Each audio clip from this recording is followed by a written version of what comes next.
You're just gatekeeping.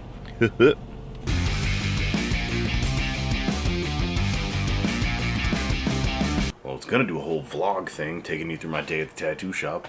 But, yeah, got to the tattoo shop, and my appointment was a no-show. Yeah, no-shows have really been hitting hard. But this does give me a chance to talk about something that I've wanted to say for a while. Gatekeeping. I've been seeing the term thrown around on social media a lot recently. That tattoo artists are gatekeeping tattooing, as if somehow that's a bad thing.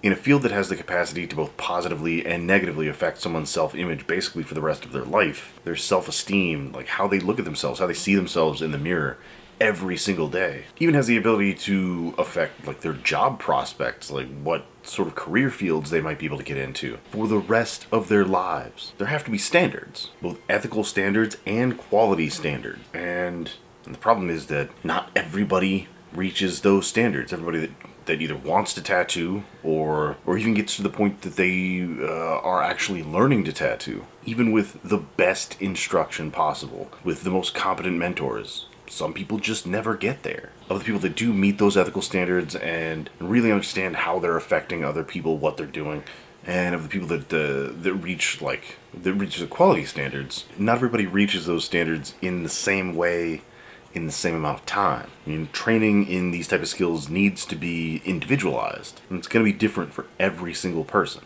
Some people might take like 6-8 months. Some people might take 3, 4, 5 years even, I've seen. When you have the responsibility to change someone for the rest of their lives, it takes as long as it takes. Yeah, tattoo artists a lot of times are like classified in the same sort of way as like barbers, hairdressers, that sort of thing. But even like barbers, stylists, nail techs, who have that kind of similar responsibility to people. The biggest difference between that and tattooing is that if they screw up, it's going to grow back. If a mistake's made, if poor work's done, if something just doesn't work out, you can just wait, and it's going to grow back. Then you can try again. With tattoos, you only get one skin. And that one skin, every time it's worked on, it changes. Some more, some less. But like trying to work on the same patch of skin, like rework tattoos over and over again, it just gets bad. It's just not the same. And there are people that want to try to like formalize tattoo instruction and move towards like tattoo schools. But the problem with tattoo schools at its heart is that, I mean, it has to be structured. To work as a business, as an organization, it has to be structured, it has to have a schedule. And in anything like that, it caters to the average. It caters to the middle of the bell curve and pretty much ignores everything on either end. It unnecessarily stretches out the training of people that really catch on really well and easily and just kind of fall right into it naturally. And it pushes through the training of people that really, really need more time, more instruction, more attention to get where they need to be for the sake of the clients that they'll be working on later. It pretty much totally ignores the strengths and weaknesses of all of the individuals going through this process that would otherwise properly be attended to through a traditional apprenticeship. I mean, in a traditional apprenticeship, you don't move on to the next step in training until you can prove that you're competent at the level that you're at now. If you catch on quick, you move forward quicker. If it takes you a while, you keep trying until you get it right, because it has to be right for the sake of the clients that you're going to be working on later. And like I said, some people just can't. They can't meet those standards. They just don't have in them what it takes to do all of the necessary things in tandem that it takes to be a good, functional, safe, reliable tattoo artist. That's just reality. Like, some people are just kind of scummy people. And they're going to be scumbags to clients. And if people have that sort of personality where they can't stop being scumbags to people, they don't need to be allowed to be put in a position of power over vulnerable people. Allowing those people to enter into and stay in the tattoo industry, the tattoo community, it just serves to continually weaken the overall trust of the profession as a whole. It steps back a lot of the progress that the tattoo community has worked really hard to make. Real solid professional tattooers, piercers, whatever. We want you to be able to trust that when you look for a tattoo artist, when you look for a piercer, that way, way, way more often than not, whoever you go to is going to be safe and will deliver work that's up to artistic and, I mean, like health standard, the standards of a competent practitioner. Now, as it stands, there are a lot of just really gross, unsafe people, tattooing, piercing, scumbags, that if they went through an apprenticeship should have been weeded out before they ever got to that point where they graduated and were able to go out on their own and do whatever to whoever. And people that didn't have an apprenticeship and are just trying to do it on their own, don't know what they're doing. A lot of people out there that shouldn't be calling themselves professionals and definitely shouldn't be touching clients. I mean, a lot of these folks are just people who saw tattooing as like a convenient scam, a way to get people out of their money, a way to look like a rock star and get that ego, way to get laid. And those just aren't good reasons to be put in that position of power over somebody in that situation where this vulnerable person is allowing you to change them forever. And one of the problems is that either people that washed out of an apprenticeship were impatient, thinking that they knew more, or like their apprenticeship should have gone faster for whatever reason. They just feel like they're owed this position, or just people who bought like trashy eBay internet machines and had enough money to open a storefront. And according to most health departments in the United States that I'm aware of, all you really need to do to be considered legally a professional is just have the money to pay the fees for a license.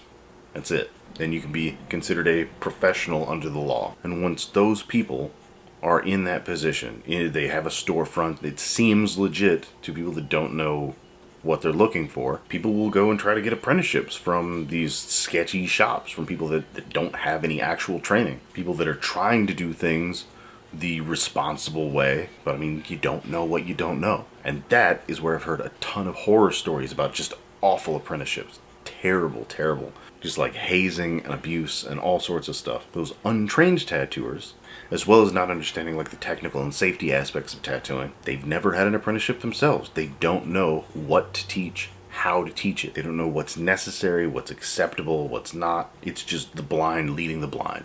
And with all that, from the lay public's perspective, all of us just get lumped into the same category as professional tattooers. You think, oh, they've got a license, like their shop has a license, they must be good and safe, because I mean, otherwise the authorities wouldn't like let them open, not knowing that all you have to do is just go down to the health department and pay $50 or $20 in some places, $30 to get a piece of paper that says you're a professional. Like, they don't know what to look for in a professional tattoo. They just assume that if you've taken a bloodborne pathogens class online, that you'll be safe to just start working with people's blood.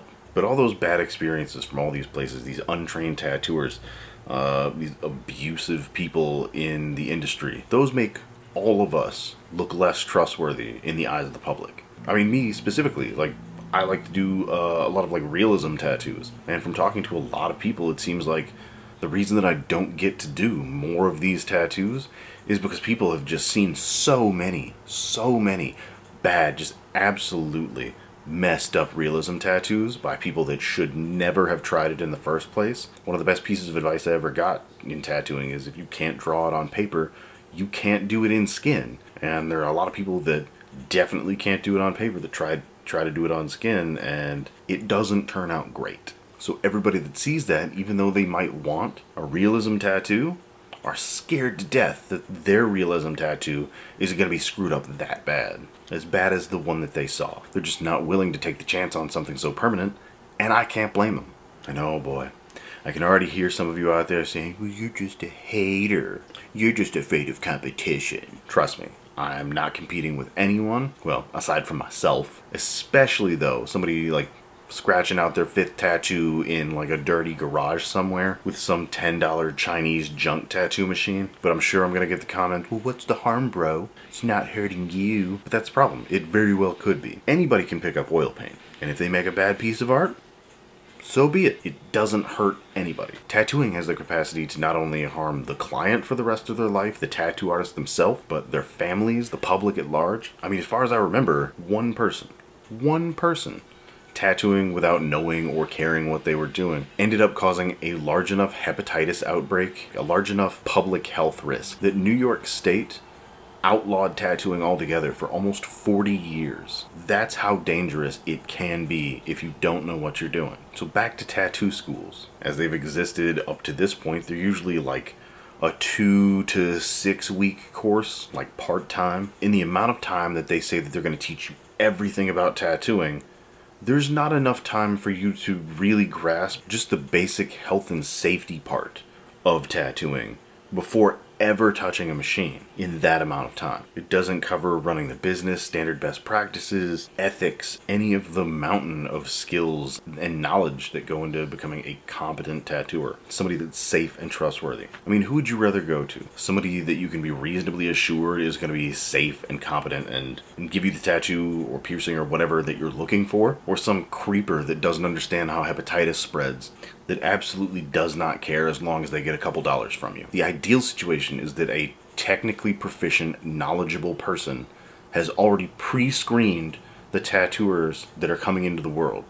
So that when you come into the tattoo shop, by the time you reach that point, you can be damn sure that the person that you're going to, no matter who it is in the shop that you're talking to, is going to be good at what they do, and is not going to be a fucking weirdo creeper. It's somebody that's going to have your best interest in mind and is going to help you get what you want in the best way possible. And will care about not giving you MRSA or hepatitis while they're doing it. So if you like what I have to say, leave me a comment. If you hate what I have to say, leave me a comment. Until next time, I've got some drawings I've got to go do. So, later y'all.